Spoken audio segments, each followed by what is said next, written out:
The following podcast is a TJ DeSantis production. Comments, questions, and inquiries can be sent to DeSantisProd@gmail.com. Are you talking shift? We are.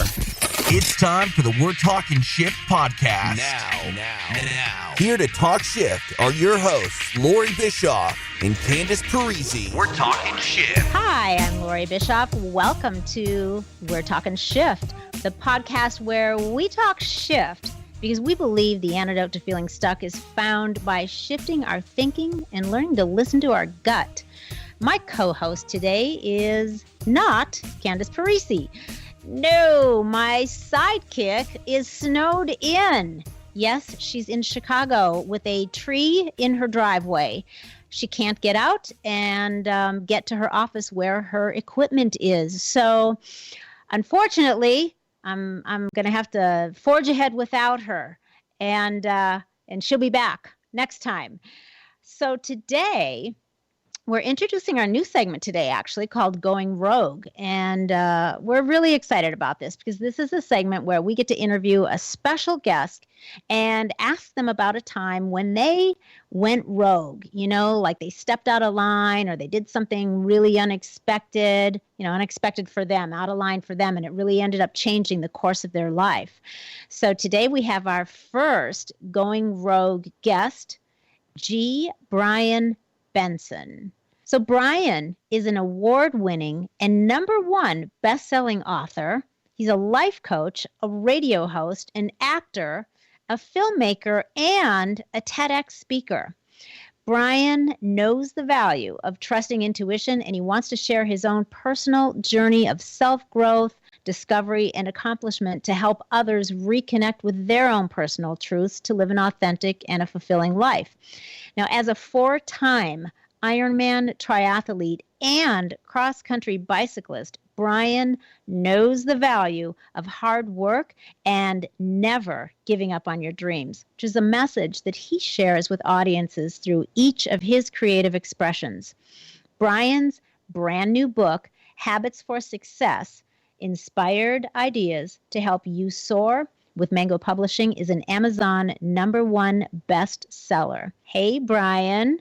Welcome to We're Talking Shift. Thank you, Loree. I appreciate you having me on.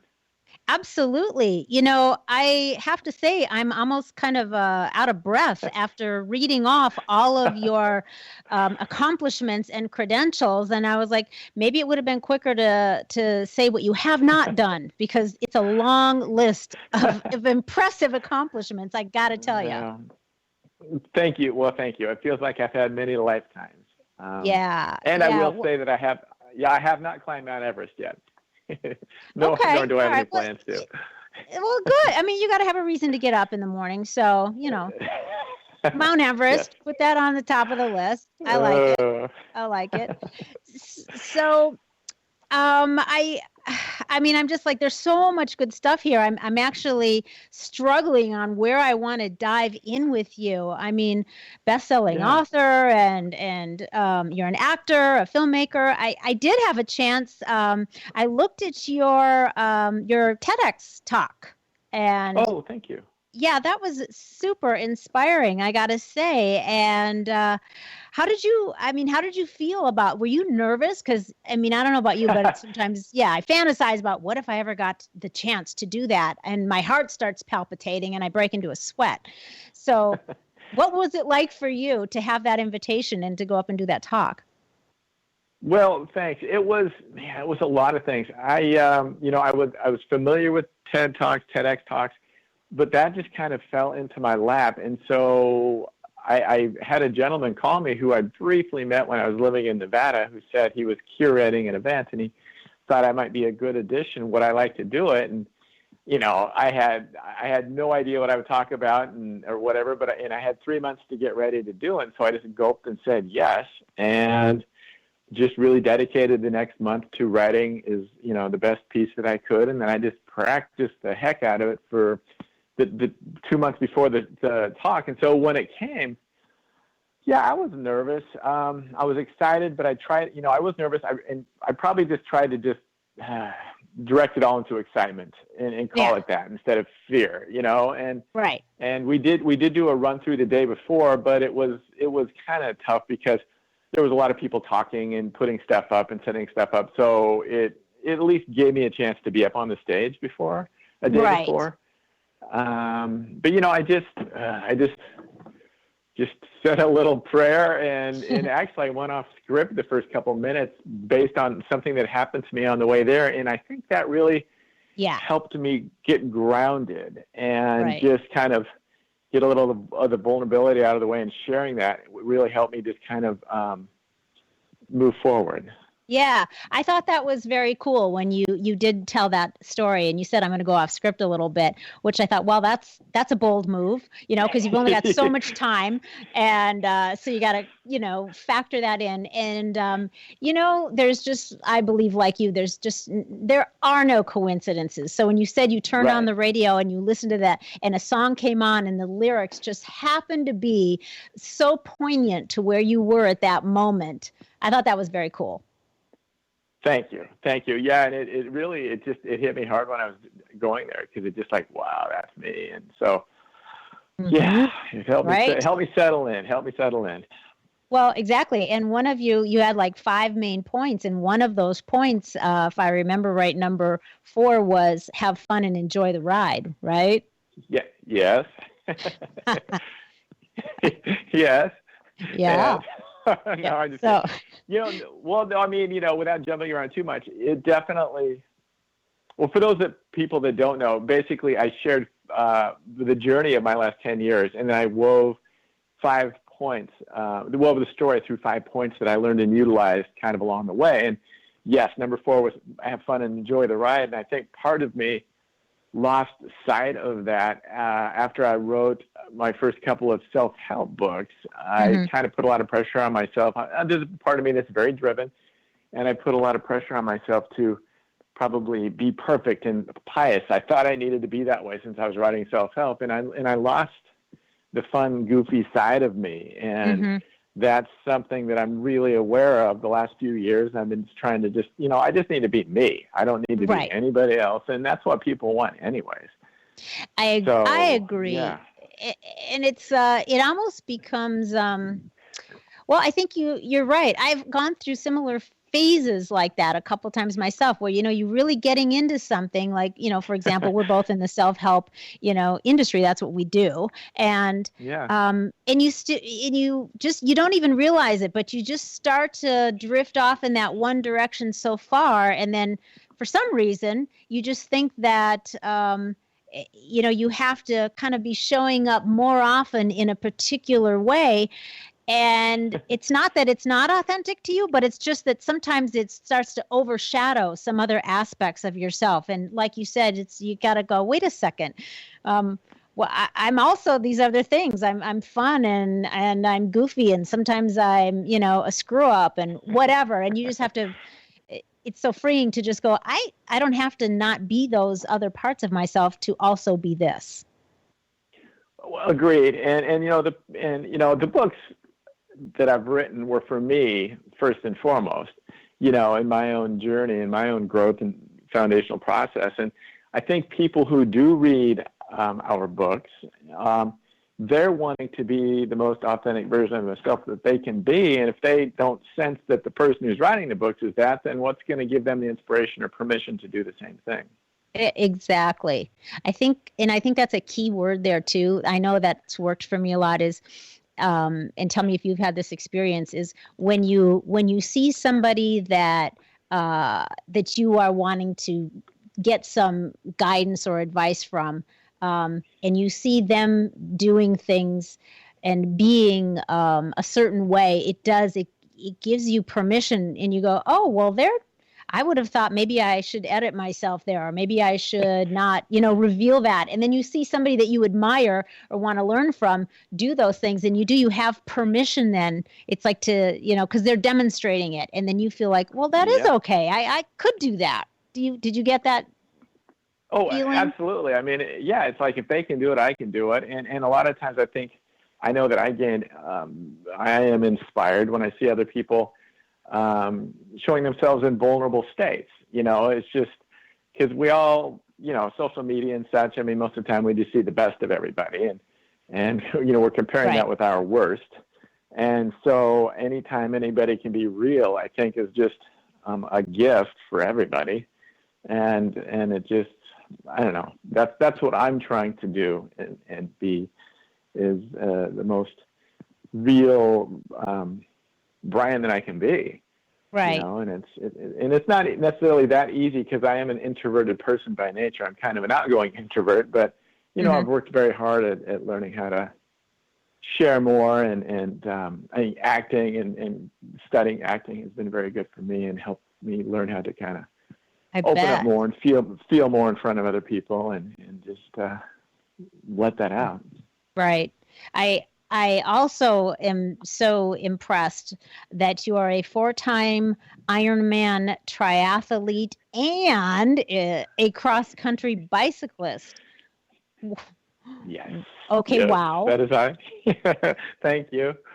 No, that's Tell one me of those about that. past lifetimes. Yeah. Well, let's see. The triathlons happened, initiated when I was in college. I had my kneecap got knocked out of place playing mud football with some buddies, and I had to have surgery and go through rehab and everything. And it was, it sucked and it was scary. And I was very athletic in high school, and I just kind of set a goal to do a short triathlon after I kind of healed it. And this was way back in 1987. And so I did a short race, a sprint triathlon. It was maybe 500-yard swim, like maybe a 15-mile bike and a 5K or something. And I just had so much fun, and I felt so alive. And so I ended up doing 4 more races that summer. And I just got hooked, and I did 10 the year after that. And then the third year that I was in triathlons, I ended up doing my first Ironman. Wow. And it was just an intuitive feeling. I was just following. And I did another one the following year in 1990, and then I took a bit of a break because I moved and got busy with other things, but I still kind of exercised and did my cross-country ride in 96, which was a fundraiser for a company called Bike Aid, and it was just the most amazing, wonderful experience that I've ever had because we went from Seattle to D.C. and went through little tiny towns and big cities like Minneapolis and Chicago and Pittsburgh, and had all kinds of experiences. I got to stay at an abbey with the monks in North Dakota and on an Indian reservation. Yeah, in Montana, and like an Amish community in Pennsylvania. So it was just I saw America as all the different facets of it. That is amazing to have embarked on. First of all, it's a huge goal, and I'm super impressed by that. But then to have those enriching experiences where you stopped along the way and spent time with, the different people and cultures that you were able to spend time with. Wow, how life enriching that must have been. And you may have never had an opportunity to really do that outside of that bike ride.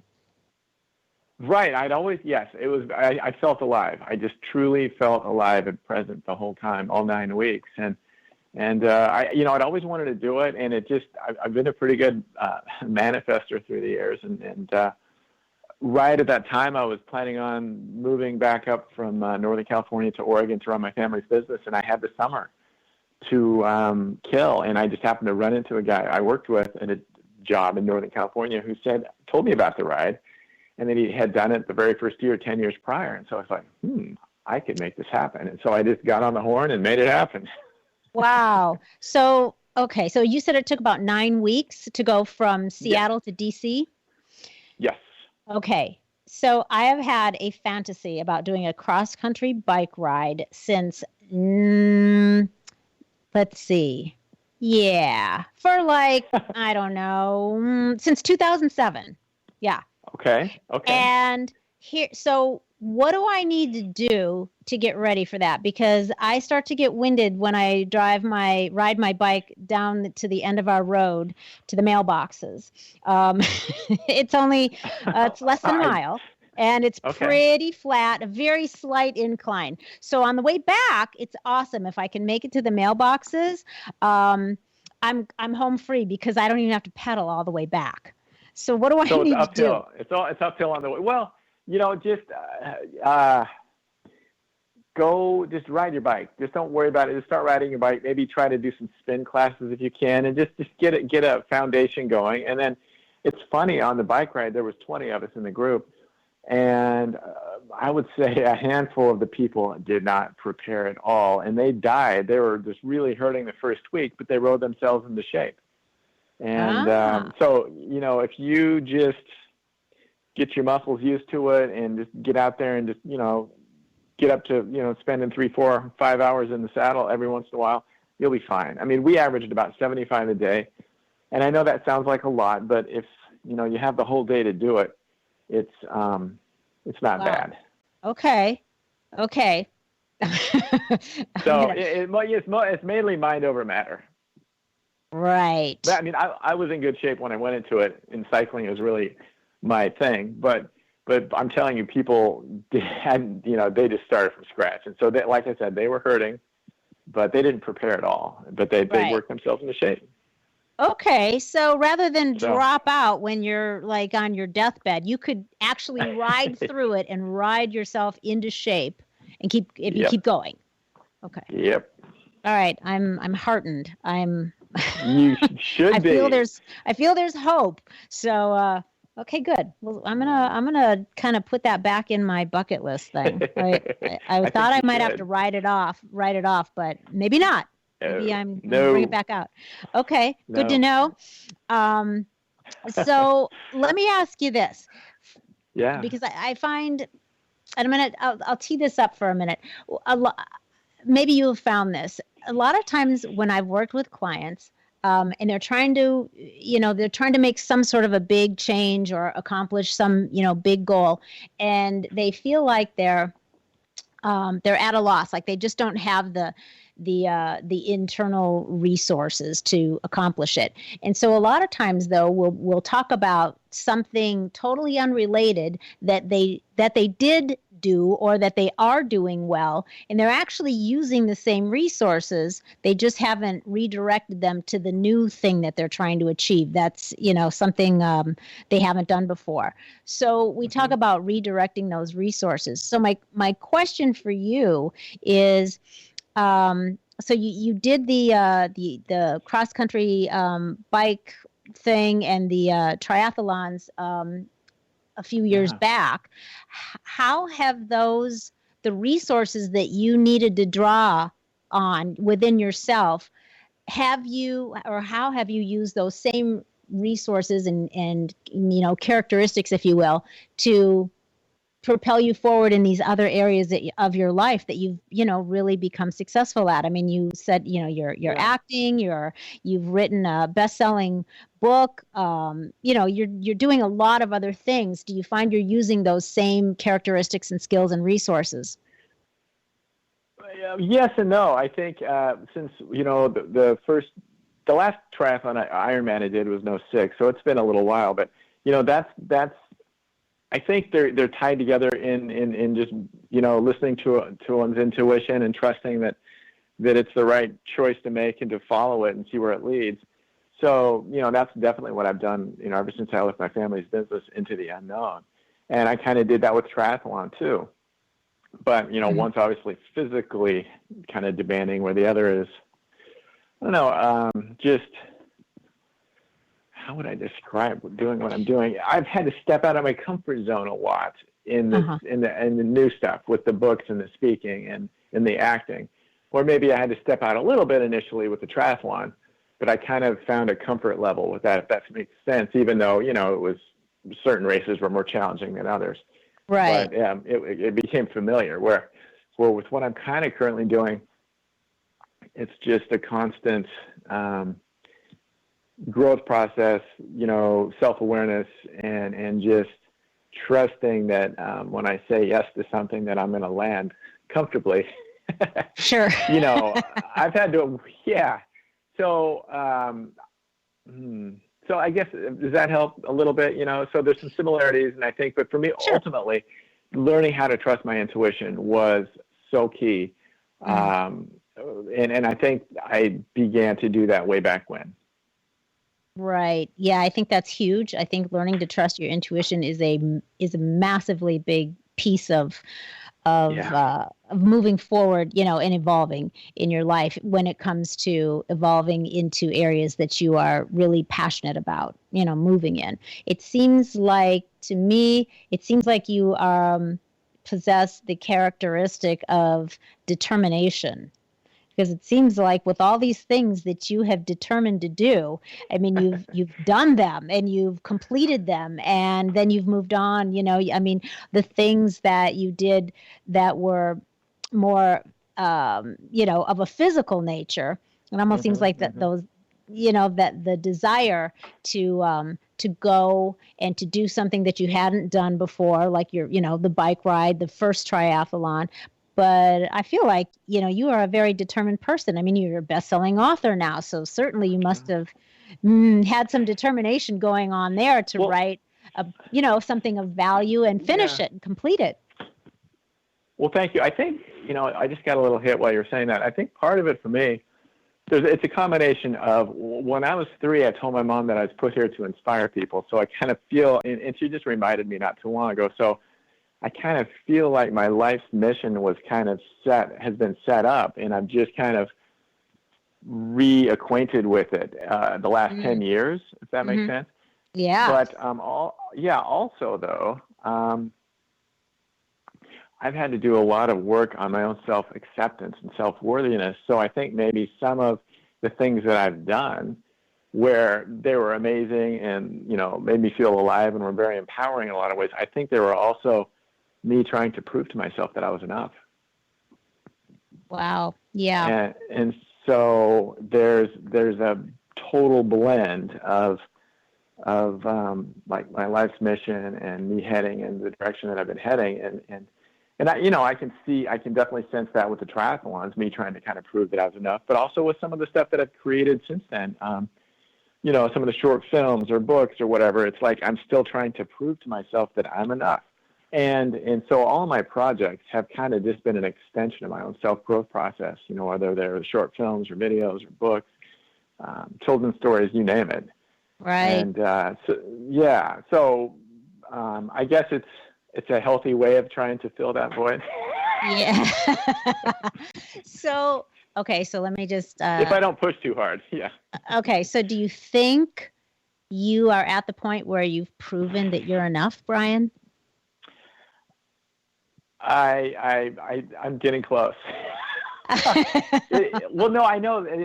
I'm just being honest. There's still parts of me that have some fears. I haven't gone out and spoke as much as I would like to, and next year I'm dedicating to really making that happen. My publisher is setting up a bunch of book talks and signings early next year, and so I'm preparing a talk as we speak. And I just know that I do enjoy it once I get going, and I just need to kind of just start it. There's no reason not to, and I have so much I can potentially talk about, and sometimes it does feel overwhelming on trying to rein that in on all the different potential things. Like, okay, we'll just focus on a couple, but I'm.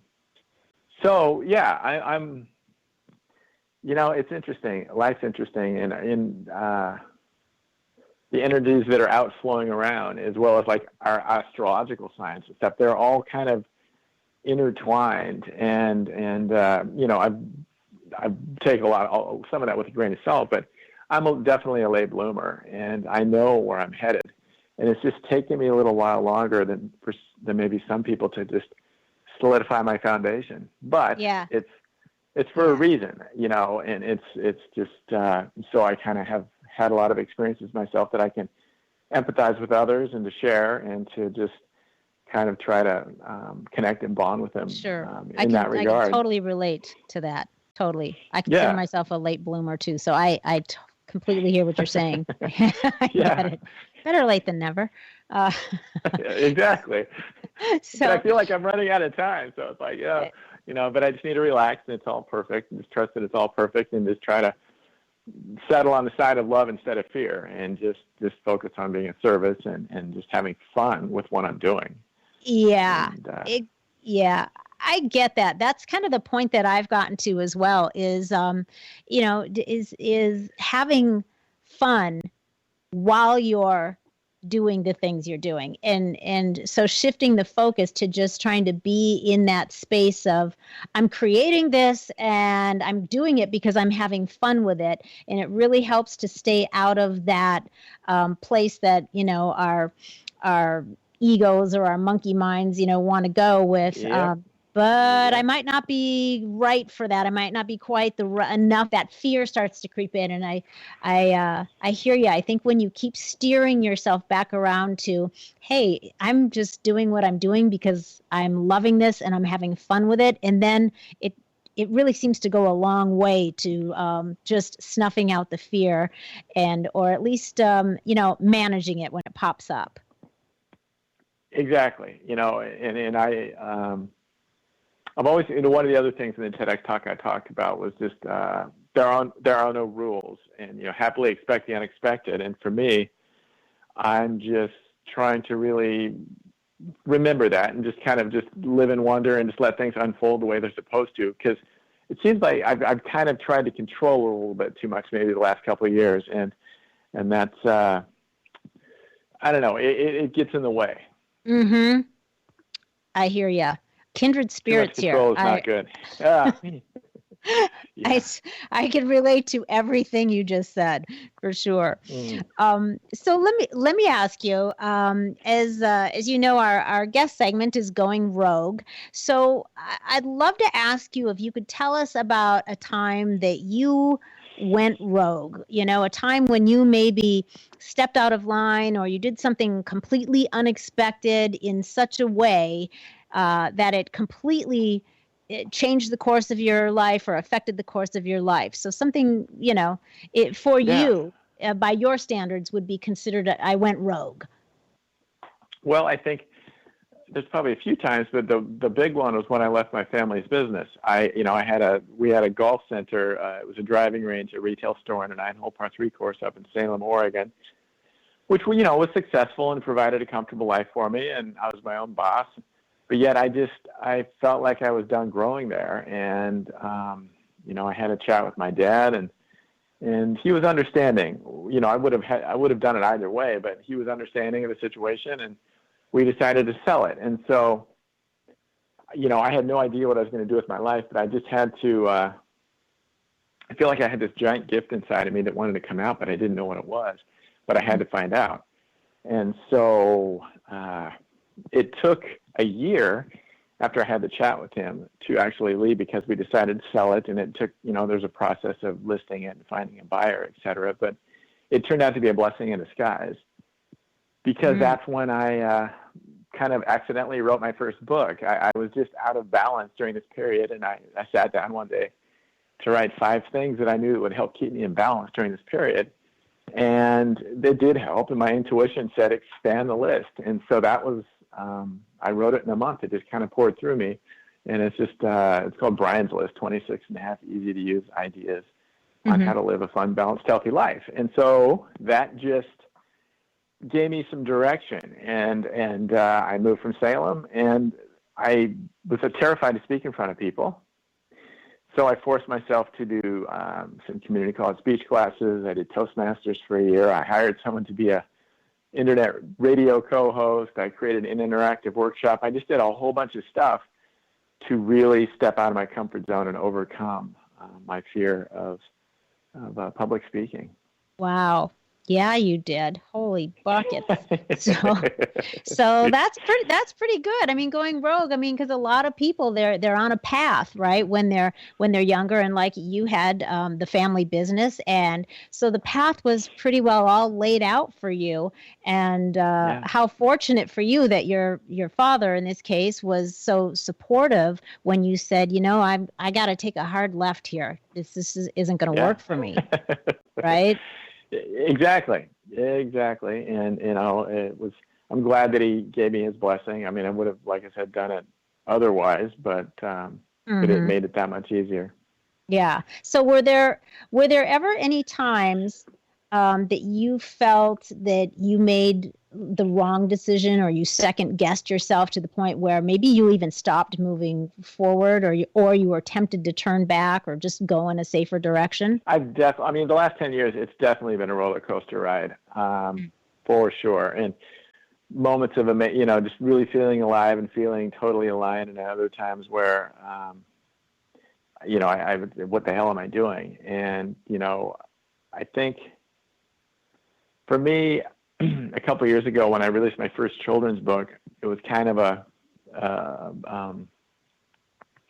it was an awakening for me. It did well initially. It even hit number one in its category on Amazon during its launch. And part of me just felt kind of depressed still, and it just wasn't fun. And, I don't know, I kind of thought hard, and I said, if it's going to continue like this, I can't do it. I'm not having a good time. And so I just really, from there on out, probably for the last 2.5 years, just really, and it's been a process for me because I am driven, but I'm just trying to really just enjoy the ride and have fun. And, there's a part of me too, since I am driven, I've neglected probably some of the things that I shouldn't be neglecting. I haven't probably been in that many relationships. I'm just really focused on reaching that goal, whatever it might be, to share my stuff on a bigger scale. And so, we all need to, there's lots of things that we need to do to allow into our lives, in different ways, right, and in different levels. And I was neglecting some of them. So it's been great. There's been some success, but there's been a whole lot of self-awareness and some pain too. Sure. So your, I'm guessing that your brand new book, Habits for Success, inspired ideas to help you soar. Yes, your Amazon #1 bestseller. I imagine there's a lot, I'm guessing a ton of good stuff in there to help people, and based on your own experiences, to help people soar. Yes, thank you. Well, it's basically a culmination of the last 10 years. And another thing my mom reminded me about was when I was little, I always she said, all I said was why. I always had to know the answer to something like why. Why is it this? Why is it that? And so I think the last 10 years as I've been kind of journeying and learning about myself, I've also kind of been kind of almost in the observer's seat as well, kind of my own hero's journey. And so I've just, I've learned what's worked for me and what hasn't worked, where I kind of got tripped up, and I just tried to share that in the book. There's like 48 chapters, so there's a lot of good stuff in there. I'm really proud of how it turned out, and I tried to do it write it in an entertaining, inspiring, and thought-provoking way. Yeah. I've had a chance. I haven't finished yet, but I've had a chance to start pouring through it, and a ton of really, really good stuff in there. Very inspiring. I think there's a lot of points that are going to relate to a lot of people to help them. Thank you. Feel, we're talking shift is all about being the antidote to stuck. So I think if you're feeling a little stuck and you need some help, definitely check out Habits for Success, Brian's new book. It's sure to have a lot of good tips in there for you. So let me ask you this. We normally do a Dear Shift Doctors segment, so where we answer a question from somebody that's written to us or followed us. Would you like to weigh in on that real quick? Of course. We've got a great question here from Michael from Australia. And Michael's question is, what do you do to cope when you are burnt out from work? That's a great question. And there are times since I keep saying that I'm driven. Well, I definitely get burnt out, and there's, and sometimes I used to really try to plow through it, and I recognize that I wasn't ever creative during those periods, and I really couldn't get much done. And so I finally just, took Spirit's, nudge or whatever, and just, when I started feeling like that, I would just back off for a few days. I would just go hike. I would go take a day trip. I would just play. I would just, watch some comedies. I would just try to raise my vibration. And, I can't tell you how many times that I did take a break, whether it was for a week or for 4 or 5 days. And there was a fear initially that, I would get behind, but I'm telling you, when I came back, I was so fresh and I had new ideas, and it's a necessity. Yeah. So I would definitely tell Michael to please, if you're able to, just back off if you can. If you're not able to, if you still have to go to work every day, just when you get home, just do something completely different to make yourself feel happy and alive, and just try to continue to do that. Yeah. Great advice. And Michael, I would add to that that sometimes it is about just balance, and I'm a big believer in having fun too. So I think that is really important, to make sure that you are having playtime, that you're just lighten up. I think a lot of people just get into such a serious mode about everything in their lives that they just forget. They forget to lighten up and just be silly, or just play, or just do something different, have fun. And the other thing is, changing your attitude about work. And I always, if there's something that falls into the category of work, and I really am resisting it, I remind myself that I'm making the choice. And I get to do this because I'm making the choice to do this. And, at some point, it's maybe adjusting the attitude a little bit, or sometimes it's telling you that maybe it's time to look for something new in your life. Yeah. So hopefully those are a few good things that can help you, just some good food for thought there. Well, I got one more question, and then let's tell people where they can find you. What is the most, I'd say, recent thing that you did that humbled you? Well, and it's really, in the scheme of things, it was so easy to do, but we had a lot of really bad fires here, 2-3 weeks ago. Yeah. Down here in LA, and the people up in Northern California really, really suffered horribly. But there was a drop-off center for people to, take toiletries and just supplies for the people that were that had been evacuated or had lost their home. And so I just went to the dollar store and picked up a whole bunch of stuff, and took some of my kids' books too, and I drove there to this place, and there was tons of cars lined up dropping stuff off. It almost made me emotional. It was just, we get so caught up in our own lives and our own self-importance, and I needed to see that, and I I love to be of service, but I need to do more of it, and that really humbled me. And it was also really nice to see everybody coming together. Yeah. Oh, I bet. Yeah. My daughter lives in Marina Del Rey, so we've been watching everything really closely there too. And what an awesome example of being humbled, because you're right. It's so easy for us to be so caught up in our own universe. You are aware of other things going on, but sometimes being aware of it and just having knowledge of it doesn't have quite the same impact as actually, showing up and experiencing something like that face to face. Agreed. Has a different impact. It's a big eye opener for me. Wow. Nicely done. So where can our listeners find you and all these amazing things that you've put out into the world that you'd like to share with everybody, Brian?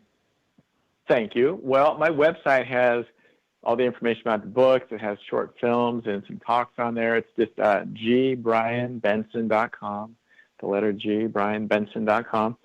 And then the new book, you can find it on Amazon via the link habitsforsuccessbook.com. Awesome. So y'all know where to find Brian's stuff. Please check it out, because it is fantastic. And I think that you're really going to love the book. It's really, really good. And Brian, there's so much more that I would like to talk to you about. So we're just going to have you back again, especially when our buddy Candace can be with us. So would you like to come back? Good. Anytime. Yep. All right. I would love it. So I will let you get on with everything. Thank you so much. I've so enjoyed this, and I wish you well, and I'll let you know how the bike riding goes. Awesome. Yes, I will be your accountability partner on that. Thank you. Thank you, Brian. Thank you so much, Loree, and thank you, everybody, for listening. I hope you all have a wonderful holiday season. All right. Thank you, Brian. That was fun.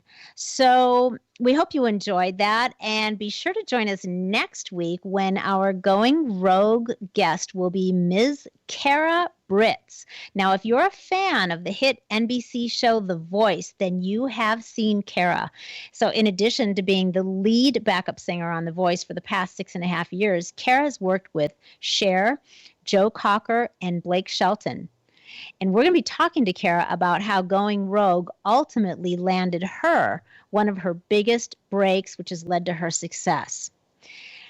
So we hope you'll join us for that. And hey, if you enjoyed what you heard today, We're Talking Shift podcast is on iTunes and Patreon. So check us out there. And you can also find us on all the social media, We're Talking Shift podcast, and our website, we'retalkingshiftpodcast.com. So please go out, have a great day, make some shift happen. And you too, Gary V.